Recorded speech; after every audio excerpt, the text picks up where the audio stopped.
Good afternoon. Good afternoon, everybody. Welcome to The Reason We Learn. I am your host, Deb Philman, and this is a channel where we cover all things related to education. Before I get to introducing my guest, I'd like to ask you to please consider sharing this link so we can get other people to see the show live so they can ask questions. We do have a hard stop at an hour, so the more people get in quickly, the better. Also, consider subscribing to the channel for more content like this. You will get notified when I make a new video. And if you want to discuss these topics in more detail directly with me, please consider joining my locals community at thereasonwelearn.locals.com. I have 2 Zoom calls a week, and you can ask me anything. If you need help with homeschooling, I can help you. So without further ado, let's get to my distinguished guest. I have here Brad Thompson. He's been on the show before to talk about the crisis in American education. We talked about Has America Lost Its Mind? And you can go back and watch that show to catch up on that. He is the author of America's Revolutionary Mind. And he also has started a blog called edwatchdaily.com. I highly recommend that you subscribe if you are interested in education news. I watch it now every day, and it's quite amazing what you've been able to find. So, Brad, welcome to the channel. Thank you for being here. Hey, Deb. It's great to be with you. So, one of the things I want to talk about right out of the gate is the National School Board Association. For those of you just joining us who aren't aware, the National School Board Association wrote a letter to the Department of Justice a couple of weeks ago asking for help dealing with supposedly dangerous, threatening parents who've been showing up to school board meetings to advocate for their children. Without any specific examples, they allege that they should be considered domestic terrorists and that the federal Department of Justice should look into it. And you wrote a response, right? Yeah, I did write a response, and I'm really pleased to say that that the response to my essay, which was titled "A Declaration of War," which was published on my Substack. Your audience can find it. It's in the show notes for anyone who wants to look. It's right down there right now. Yep, I write as the Redneck Intellectual, and my Substack is cbradleythompson.substack.com.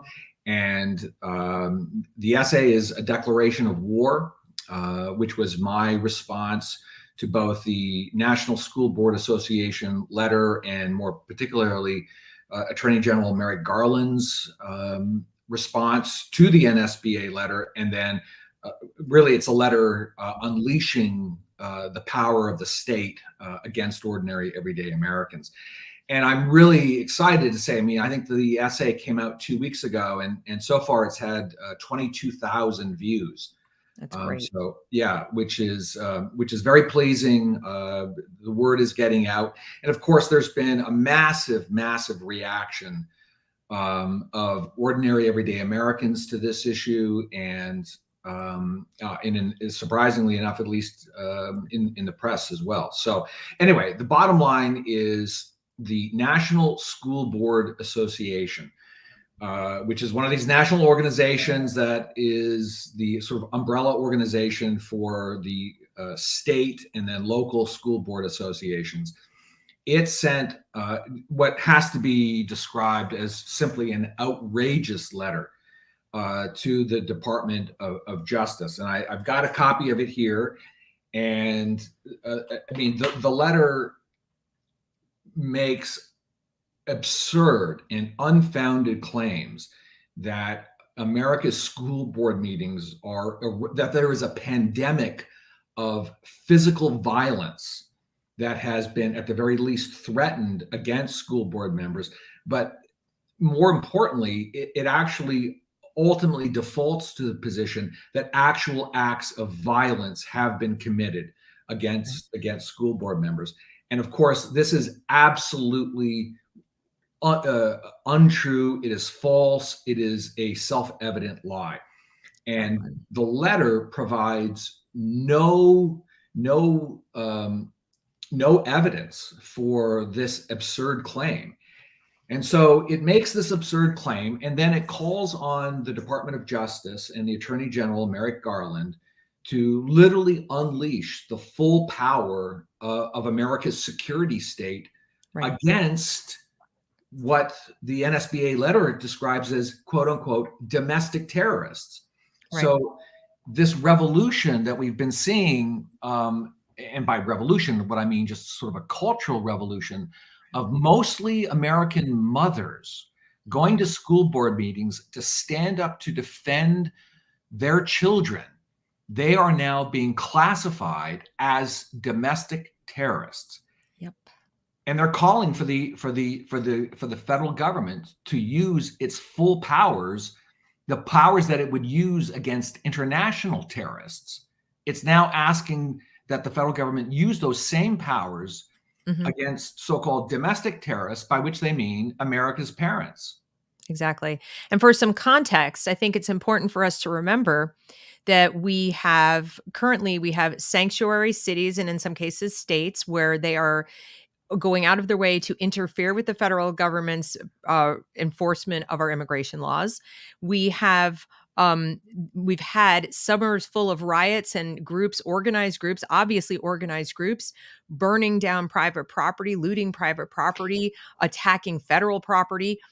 When we've tried to, actually protect private property and private citizens from obvious, visible violence. The pushback was extreme from governors, from mayors, people saying, get out of our business. The federal government has no business being here while people are losing their livelihoods, in some cases, their lives.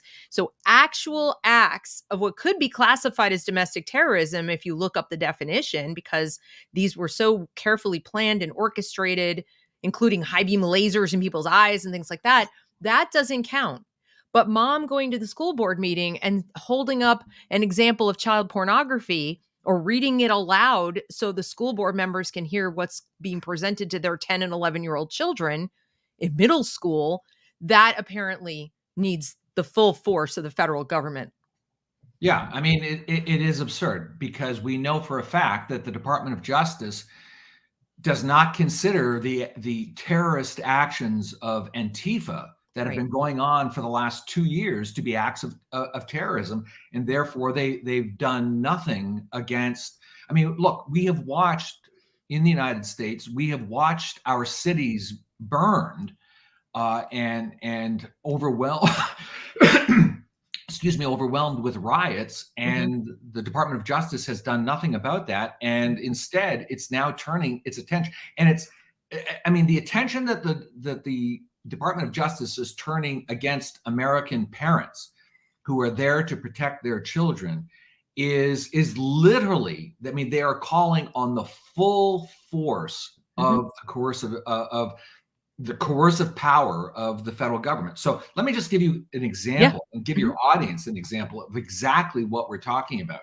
So in the letter sent from the National School Board Association to the Attorney General, Merrick Garland, it asks the Department of Justice to investigate, intercept, and prevent the current threats and acts of violence against our school board officials, right? And then it calls on the department to use all of its existing laws and statutes, executive authority to clamp down on Americans. All right, so that's at sort of the highest level of abstraction. So what does it actually mean? What is the NSBA actually calling for? They're calling on the Department of, and this is in their letter, it's calling on the Department of Justice, the Department of Homeland Security, the Department of Education, the Federal Bureau of Investigation, excuse me, with its National Security Branch and Counterterrorism Division, the U.S. Secret Service and its National Threat Assessment Center, and the U.S. Postal Service. All of these federal organizations to turn their attention, to turn all of their power against parents protesting at school board meetings. I mean, I've never seen anything like this in my entire life. Well, and let's be clear too. The parents are not protesting. See, that's even a mischaracterization. This is public comment period. which is at the discretion of the school board. Technically speaking, while their meetings have to be in the open, that is, open meeting law and sunshine law, they are at their discretion. If they don't want to hold public comment, they have that power to do that. I hate to say it, but they do. So when they hold public comment and people come prepared and step up to the mic, and that's all recorded, nothing's happening in secret or dark, whatever, they're inside. The protesting simply means disagreeing in this case. They're even twisting the word protest. Yeah. Okay. Because even though sometimes outside the meeting, they will, be yelling or they'll protesting or chanting because they've shut down public comment, that is still on public property. It's not private property, and it's their First Amendment right. But to characterize all that they're doing, speaking into a microphone in public comment period, as protesting, when again, we were allowed in the middle of a pandemic, apparently, to protest racial stuff. That's okay. That's even wrong. They're simply exercising their right to speak during an open meeting for which they are paying, and that's it. Yeah. They're exercising their right of free speech to do what? To defend their children from what they now consider to be cognitive and moral abuse against their children. So these are parents who are defending their children, and the education establishment, literally wants to use the same powers that were used against Khalid Sheikh Mohammed, the mastermind of 9/11. They want to use the same powers of the government to really, first and most importantly, to intimidate parents, right? So in the end, what is this? This is about intimidation. It's an attempt to chill free speech. It's an attempt to silence parents. That's what this is all about. So then, you go from the NSBA letter, which was sent on September 30th to Merrick Garland, and then 5 or 6 days later, if that, it was really fast. Yeah, I believe it was on October 4th. Merrick Garland sends his letter, which was then also followed up by a press release from the State Department. And what does Merrick Garland call for? He calls that the Department of Justice and its criminal division, its national security division, its civil rights division, the executive office for U.S. attorneys, the FBI, the Community Relations Service, and the Office of Justice Programs to fulfill the Patriot Act. I just literally have never in my entire life, or the Patriot Act, I've never seen such an abuse of federal power against the rights and liberties of ordinary day Americans. And so, all right, so to take what we have right now. So you've got this letter from the NSBA. It's sent to Merrick Garland. He sends out almost immediately. I don't think a letter from the Department of Justice has ever been written as quickly as Merrick Garland's letter was written. That was collusion. We now have evidence. Yeah, it was also over the course of a weekend, right? Mm-hmm. So he publishes this letter. And by the way, I also want to add one other thing about what he's calling for. He's also calling for the creation of snitch lines. Yep. To establish snitch lines so that disgruntled administrators and school board members and teachers can snitch on parents who are challenging them. All right. Now, here's the really interesting thing. After the outcry of the publication of Merrick Garland's letter, we have subsequently learned that the NSBA was actually in contact with the Department of Justice 2 weeks before the NSBA sent its letter to the Department of Justice. And now we have also just learned in the last couple of days that the NSBA was actually taking its talking points from the White House. So what that means, of course, is that it's almost certainly the case that it was the White House which organized and orchestrated this whole thing. So it goes from the White House to the NSBA to the Department of Justice, and then the issuance of these orders to American law enforcement agencies to stamp down on the freedoms of ordinary, everyday Americans. Yep. And what I don't think parents fully comprehend is what you said about you've never seen anything like this in your lifetime, right? I don't even know that the Red Scare, when they were sort of pulling people in and interrogating them about communism, even rises to this level in terms of numbers of people and numbers of departments involved. As bad as it was, like I'm not saying, oh, that was hunky dory, just fine.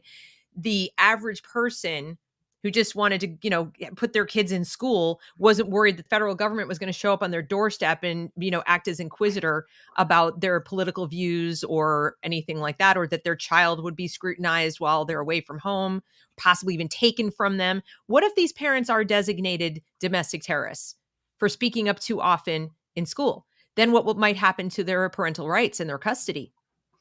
They could use those powers literally to take the child.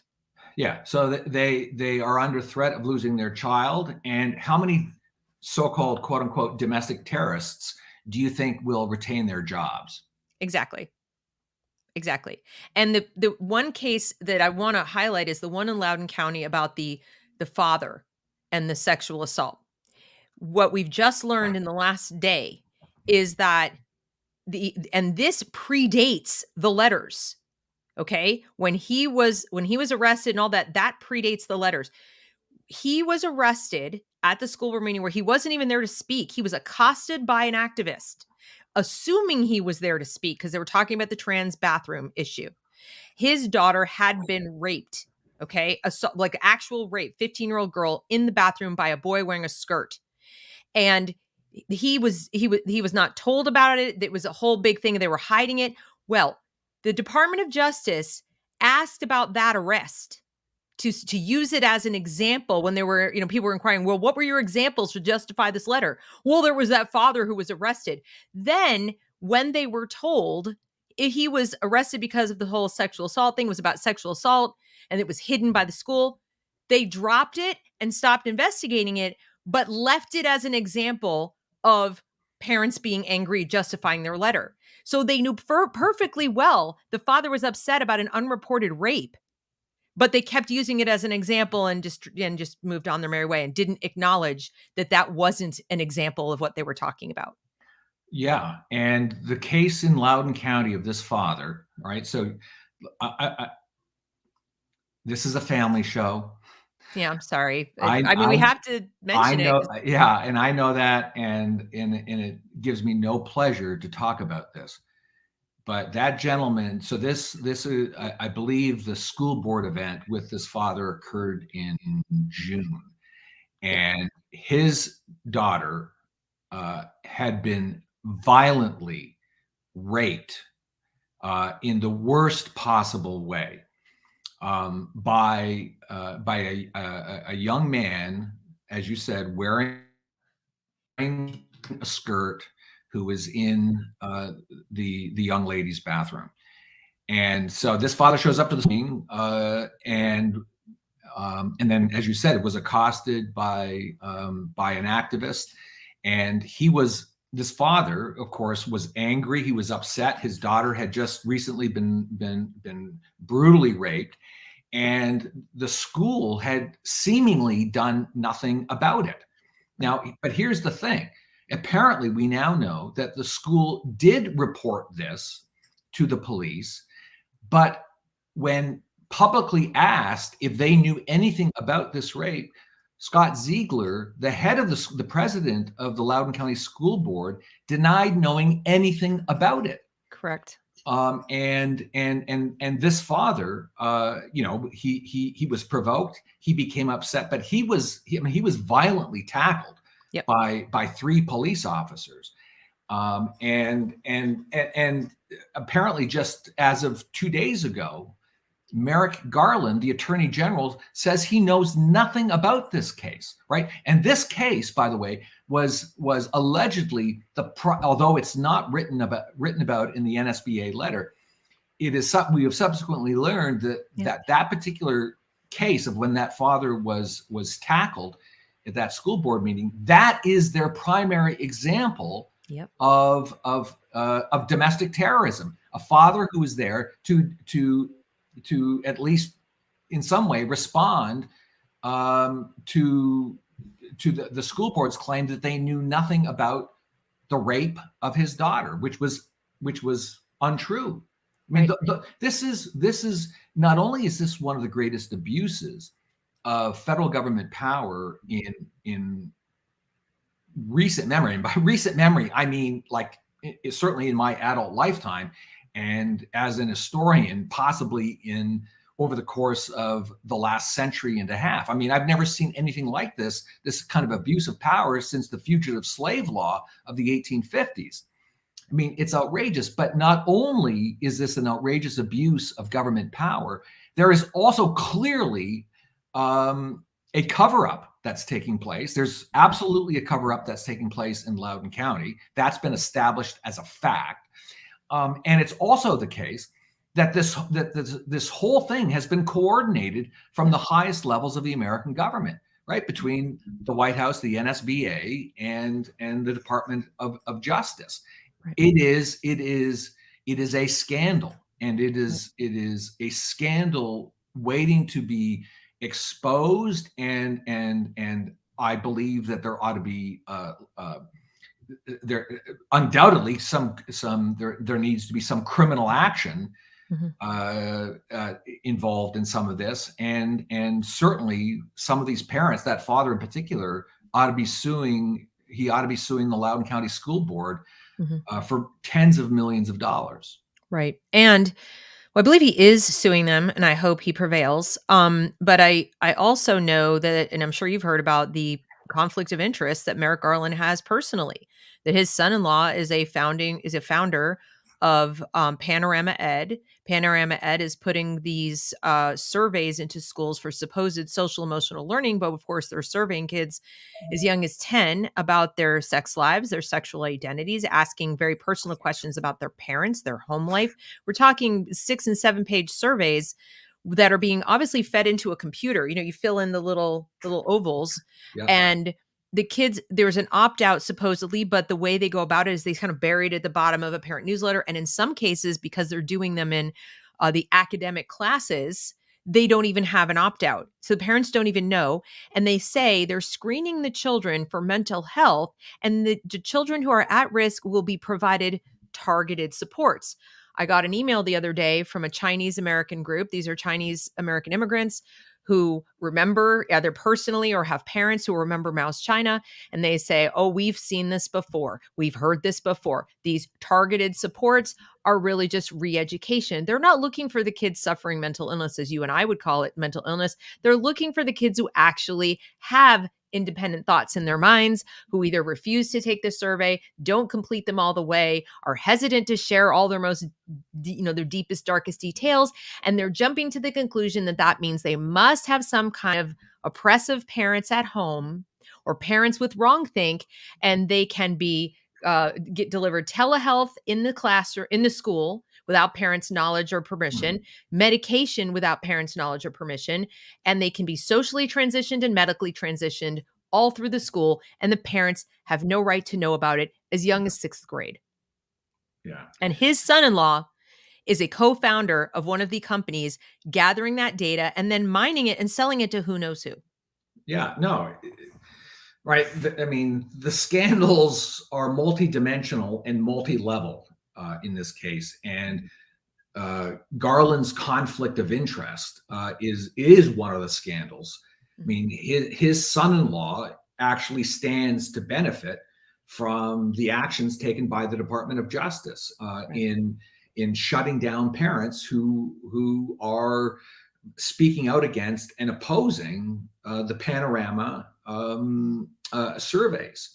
Right. So that's that, and apparently that I haven't seen Garland's testimony yet, but apparently he was he was asked 2 days ago when he testified before Congress about this issue, and his answer apparently was weak.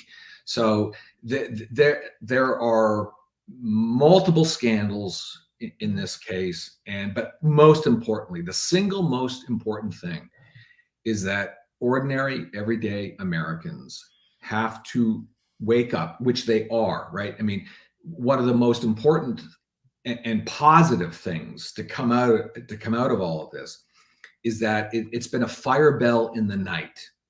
It has awoken ordinary, everyday Americans to not only what's happening in the schools, which is an abomination in and of itself, Right. but they're also now seeing what I sometimes call the education establishment, how the education establishment works, Yep. and how it's a part of kind of a broader deep state that it's profoundly anti-democratic Mm-hmm. in that it's people behind closed doors who have, as you suggest, they now assume that they are your child's second parent, If not first.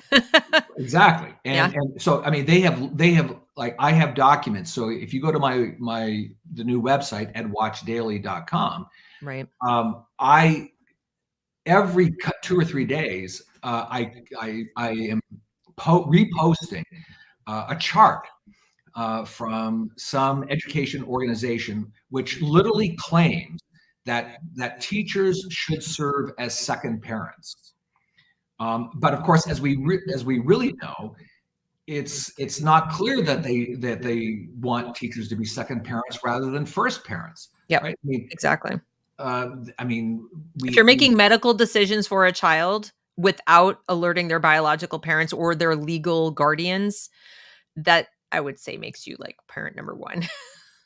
Absolutely. And you have Terry McAuliffe running for governor in Virginia saying that parents should have no say in what is being taught in the government schools. That's correct. So what that means in very concrete terms is that 8 hours a day, when your children are in a government school, you are not their parent. Yep.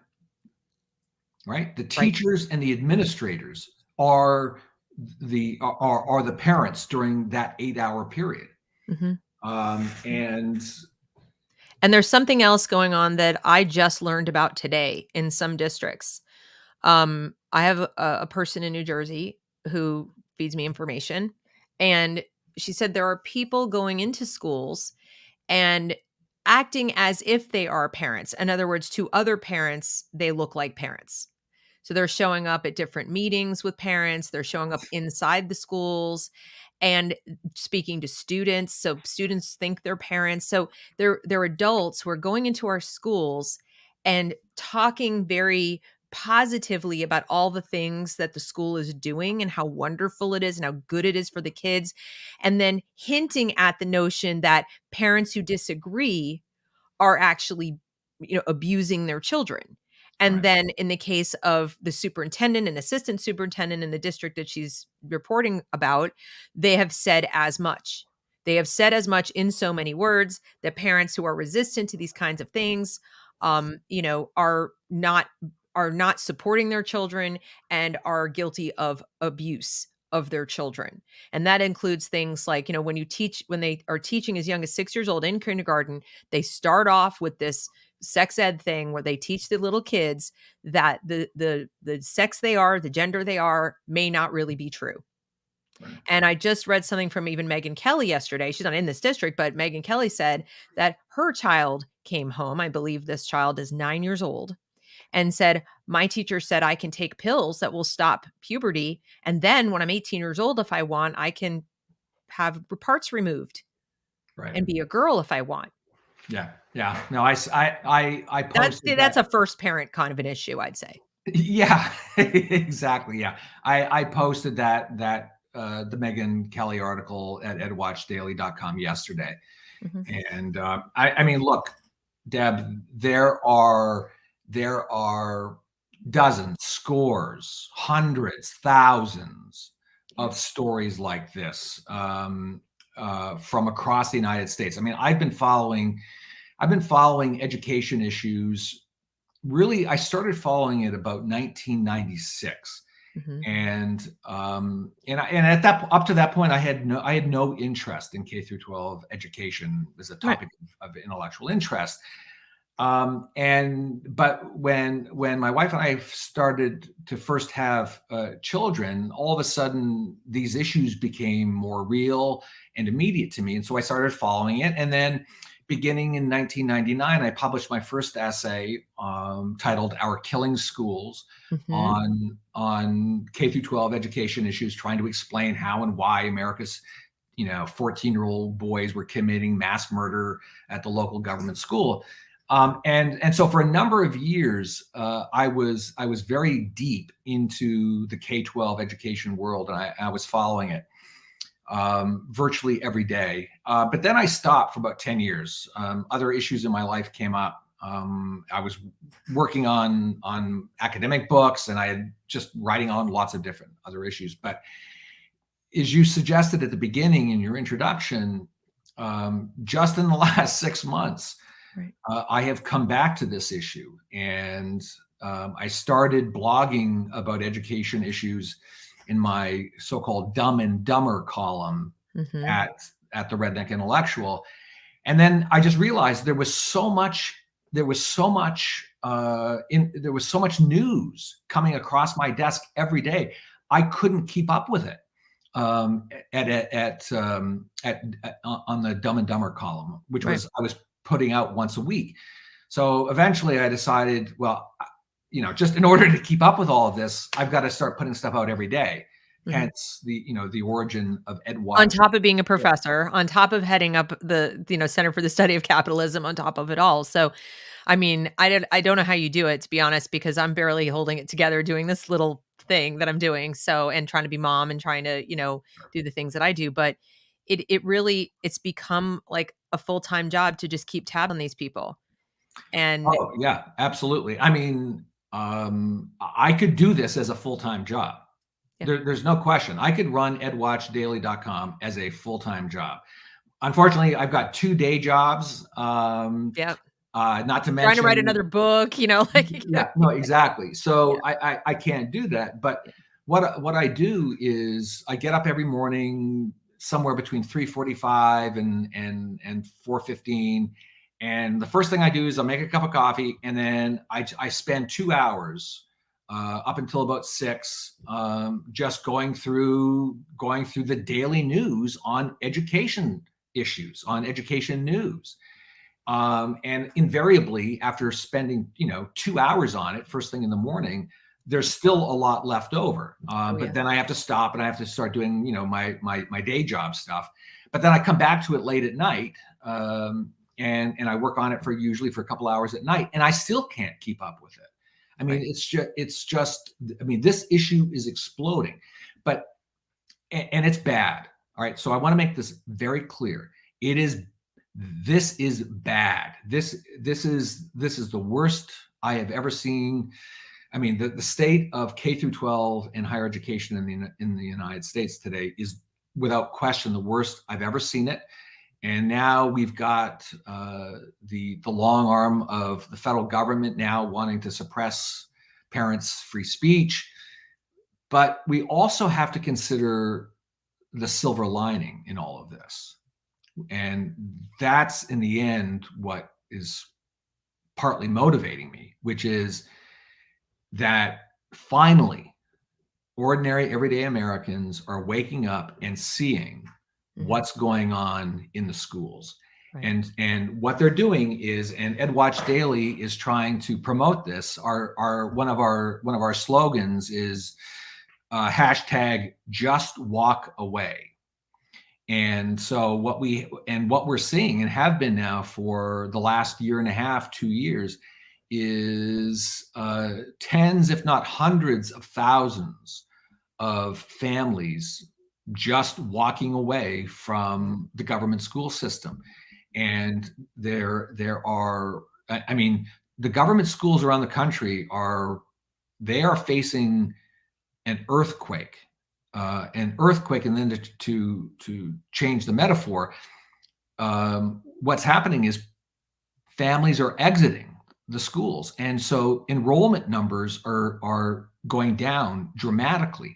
And when enrollment numbers go down, that means funding goes down. Right. And the explicit goal of edwatchdaily.com is to challenge parents to walk away from the government school system and either put their kids in a good, because not all private schools are good, but in a good private school or a charter school or homeschool. Right. And that's happening, right? Right. The numbers of families in this country homeschooling has exploded in the last 18 months. Interestingly enough, particularly amongst African American families. Yes, very much so. And there are myriad reasons. So we've got the poor basic skills education, which is decades old, at least, if not all the way back to the beginning, but it's really just gone steadily downhill since the forced integration of schools. And then you've got the medical issues, the medical tyranny. There are parents who say, I don't want my kids being forced to wear a mask, or I don't want my kids being forced to have a vaccination. So you've got that issue. And then you've got this mind virus of critical race theory and SEL and these pedagogies that parents rightly perceive as harming their child's mental health and worldview and values. So there were sort of like three different reasons. What I'm seeing are people with several different combinations of reasons, but they're all making the trip away from the school. And I sort of don't care why they're leaving. I'm just like, go, because I know at least the kids have a prayer of getting a decent education. What do you think, though, about the fact that charter schools are still fundamentally public schools? They're still getting those public funds. And we now know that ARPA and CARES Act money is being used to pay for SEL. It's mandatory. If you want to access that ARPA money, you must use it for that purpose. Right. Yeah. So in the end, I'm not a supporter of charter schools. Right. Me either, for that reason. Yeah. I'm a self-described abolitionist or separationist. I want to abolish the government school system. And I believe in this, in the strict separation of school and state. And I do so for the very same reasons that I believe in the separation of church and state. And the problem with charter schools, all right? So charter schools have been the great panacea of a certain kind of conservative reformer. Right. But the advocates and proponents of charter schools, what they want to do is they want to use charter schools to inject a little bit of freedom into the government education system with the hope and expectation that they will therefore reform the government schools. But just to be very clear, I am not a reformist. I'm an abolitionist, right? Mm-hmm. The problem with reforming the government schools is that by reforming them, you improve them, and by improving them, you thereby perpetuate them. Right. And I'm not about perpetuating them. I'm an abolitionist. Right. I believe that the government school system is immoral and it should be abolished. And furthermore, I mean, I prefer to make the moral argument against government schooling, but there's also just the empirical fact that the government schools are a complete education abomination. Mm-hmm. They are, I mean, I don't think there has ever been an institution in the history of the United States that has failed as badly as the government school system. Correct. So anyway, bottom line. Yeah. So we have now this is a question that I get all the time. Now this person is trying to sell other relatives on homeschooling the nephew. But of course, I get this question from parents where it's like one parent wants to persuade the husband or the wife or vice versa, or they're saying, I'm with you and you've got me insofar as that I need to go somewhere, but there's no soft place for me to land. I have to work, or my kid won't leave. They want their friends and so forth. I'm hearing this a lot. So I think and I imagine that you do too, that we also need to be engaged in constructing these alternative solutions and showing them to people. You know, a picture's worth a Yeah. thousand words. We can tell them all day long, this will be better for your child. But then if we have somewhere and say, like, this is the template for setting up a pod or a micro school, or this is the template, or here is a directory of the other people who've unenrolled in your region or in your city. You can communicate. They voluntarily add themselves to this directory so they can be found. You know, see if you can, designated themselves this, and this. You can go find your little grouping. I feel like we need to build that because that's going to speed it up with the people who've already left or who are teetering on the edge. They're like, I want to go, Right. but I don't know where to go. Right. Yeah. So there's a lot to that question. Let me mostly talk about my own experience. Okay. So, Deb, as I know you know, my wife and I, we homeschooled our children for 18 years. All three of our kids never went to school until they went to university. And um, and I can tell you that homeschooling our children was the single best and most important decision I have ever made in my entire life, without question.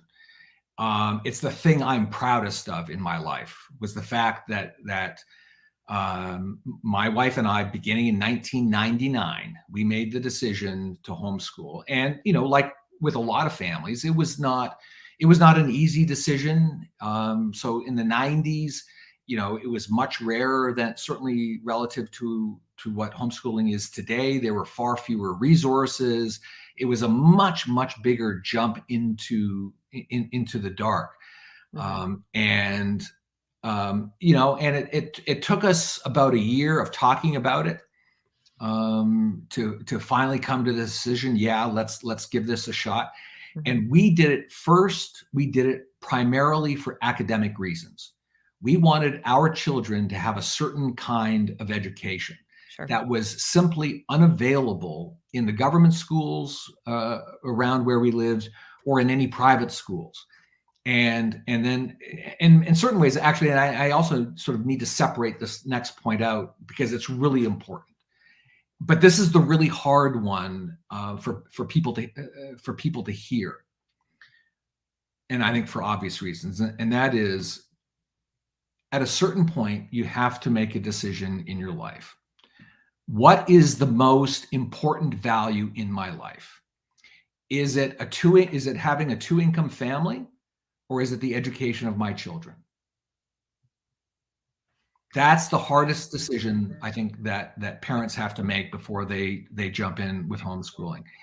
And at the time, my wife was working. She had a much better job than I did. She was making a lot more money than I was.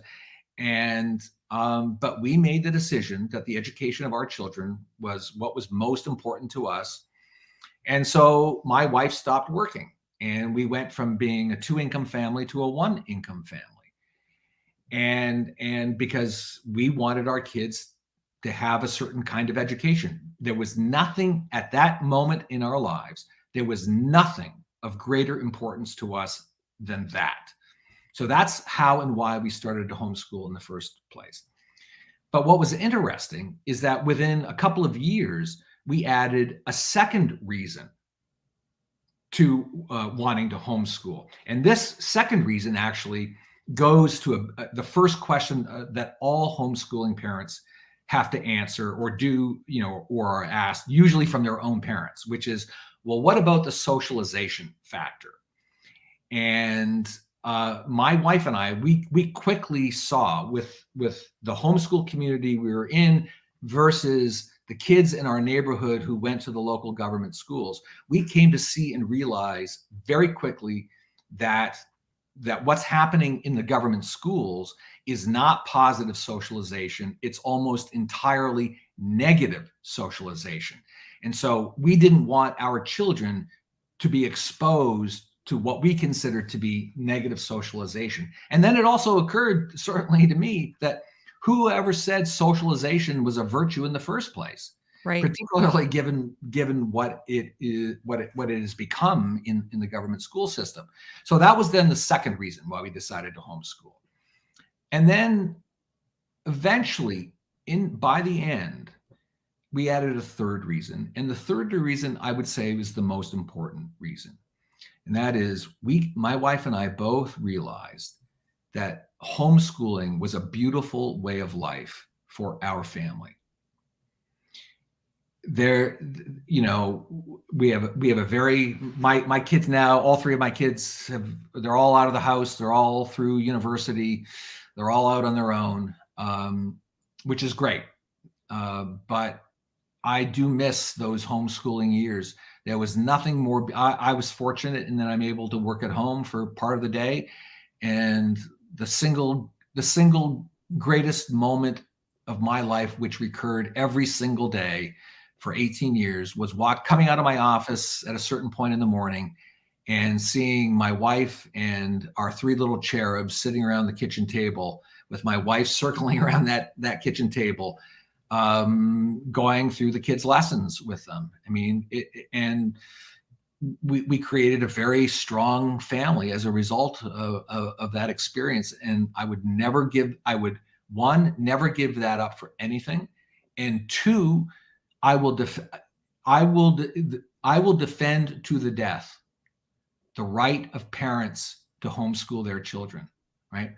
We all have those issues in our lives, yep, about which, we would say, yeah, and we have those issues beyond the immediacy of our loved ones. I'm talking issues, right?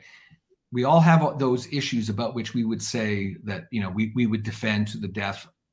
And for me, homeschooling is something that I would go to jail in a heartbeat to defend the rights of parents to homeschool their children. As would I, which is like the point of my whole channel. That's my context from now until probably I die. Like, as far, because maybe I'll have grandchildren someday. Who knows? I have 3 daughters. But I can't, having been deprived of the right by court order due to, the dissolution of a marriage. I know personally what it feels like to have done it, have it taken away from them as well as me, and then to get it back. And I would absolutely I almost did go to jail over it.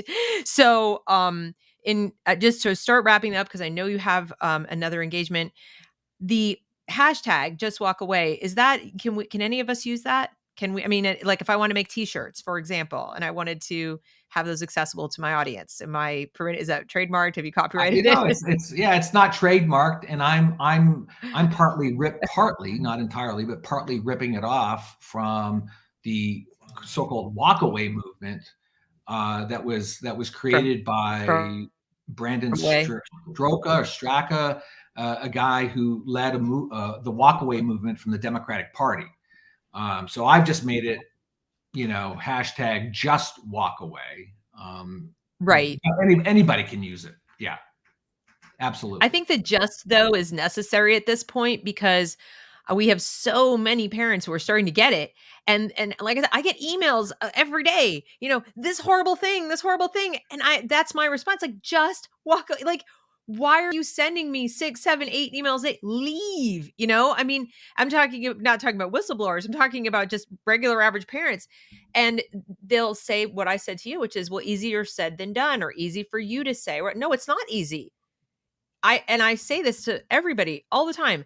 Choose your hard. Having them in the public school is hard. Look what's happening to them. It's hard for them. It's hard for you. It's going to get harder. So you choose. There is no easy answer here. Often in life, we are called upon to make difficult choices between 2 things that are difficult. And you have to decide. Happiness is not everything is going hunky-dory. It's choosing the problems you want to solve, and then being able to work on them and, not be interrupted by problems you don't want to solve. So I choose to solve the problems related to homeschooling.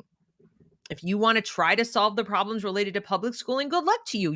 I'm sorry to be the bearer of bad news. You're going to fail. Yeah, which is, by the way, also why I do not support the attempts by state legislatures to ban critical race theory. I mean, waste of time. It's a complete waste of time. I mean, in fact, it's a problem, and it's a problem for the following reason. Because You ban CRT in state legislatures, and now all of a sudden you feel good about yourself and you think the problem has gone away, and therefore Right. you don't pay attention. But the fact of the matter is, you can ban CRT all you want, but the fact of the matter is, it's not going anywhere. Right. You can't. I mean, there's the whole question of whether it's even legitimate to be banning, and whether government should be doing this. That's a Right. separate issue.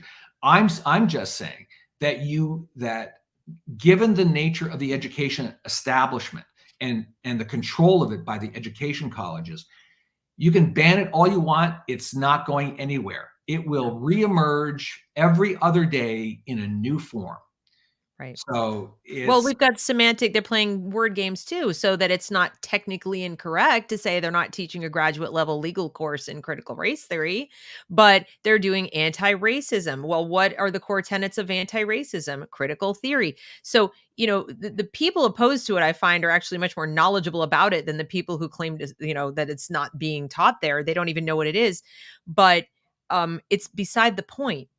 They've redefined, the AG in Rhode Island has redefined what child pornography is so that he doesn't have to prosecute for its presence in school libraries. I mean, you're just chasing your tail. You're yeah, not going to get ahead of their word games and their machinations to make you the bad guy. And this letter, and I think it's a good place to wrap it up. This letter and your response to it, I think captures that, tells you how powerful they are and think they are, and how far they're willing to go to demonize you, the parents. And the only way you're not going to come under that scrutiny is to not be there. And that exactly. even may be temporary. But for now, that's the only way. You're not going to be able to continue to speak out about it without having somebody look over your shoulder. I think So, that's right, and I so couldn't have said it any better. yeah. Perfect. So I encourage everybody, please, to subscribe to edwatchdaily.com. Make the hashtag happen. Just walk away.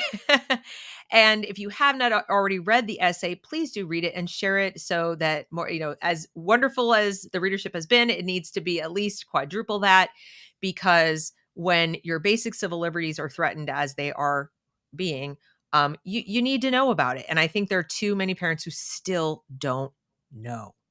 And that's why Correct. I'm here, and that's what we're trying to do. So, Brad, thank you so much for taking time out of your extremely busy schedule to sit down with me and talk about this some more. I hope more people will heed the warning, and let's keep in touch. I love what you're doing, and thank you for doing it. It's so, so helpful to all of us. Thanks for thank you very much for having me, and it was a great conversation. You're very, very welcome. Have a great afternoon, everybody. I hope I can be unfrozen long enough to click the button. Yeah. It's So just before I go, let me hang just it, say, please feel free to use the hashtag just walk away. Make t-shirts, but if you do it, my only request is that I get a t-shirt.